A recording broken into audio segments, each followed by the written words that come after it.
2025 මැයි 6 වෙනිදා පැවැත්වෙන පළාත් පාලන මැතිවරණය සඳහා අදාළ නාමචිරා බාර ගැනීම ආරම්භ වූ අවස්ථාවේ සිට අද රාත්‍රී 12 දක්වා කාලය සම්පූර්ණයෙන්ම ඡන්ද අපේක්ෂකයන් සහ දේශපාලන පක්ෂ සඳහා ඔවුන්ගේ ප්‍රචාරකයන් සඳහා කාලය ලබා දී තිබුණා.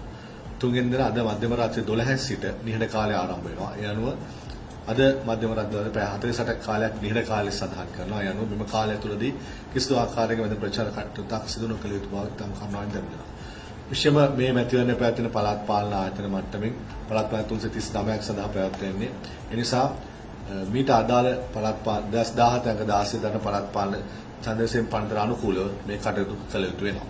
ඒ විශේෂම සඳහන් කළ යුතු කාරණාවක් තමයි මෙම පළාත් පාලන මැතිවරණයට අදාළව පළාත් පාලන 339ක් සඳහා 70000කට අධික අපේක්ෂක සංඛ්‍යාවක් නාමචිරා බාර දීලා තිනවා.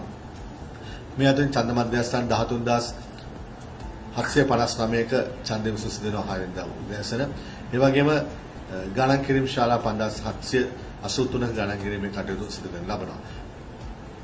මේ පළාත් පාලන මෙතන කොට්ටාශ 4877ක මේ ගණන් කිරීම කටයුතු පසු ඒ කොට්ටාශ අදාළ ප්‍රතිඵල ප්‍රකාශ පත් කිරීම සිදු කරන ලබනවා.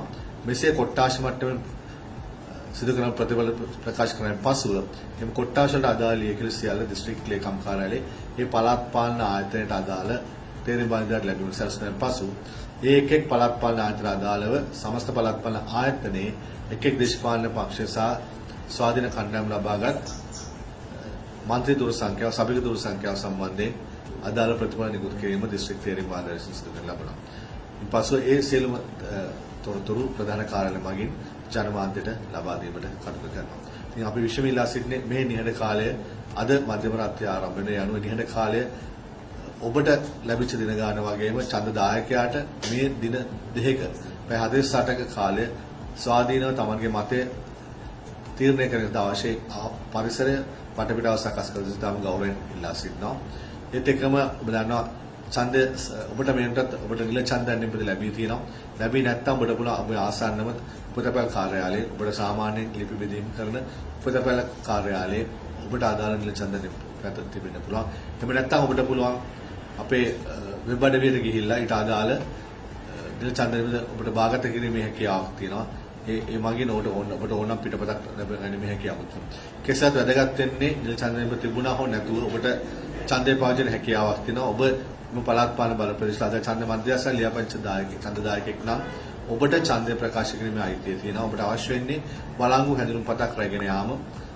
විශේෂ ප්‍රධාන ජාතික හැඳුනුම්පත, වළංගු විදේශ ගමන් බලපත්‍රය, වළංගු රියදුරු බලපත්‍රය, ඒ වගේම ප්‍රධාන විශ්‍රාමිකයන් සහ විශ්‍රාම දෙපාර්තමේන්තුව නිකුත් කළ ලබන හැඳුනුම්පත, ඒ වගේම අපි නිකුත් කරන తాවකාලික හැඳුනුම්පත් නිකුත් කරන ශේම මැතිවරණ ඉලක්ක කරගනිමින් එවැනි తాවකාලික හැඳුනුම්පතක් රැගෙන යන්න පුළුවන්.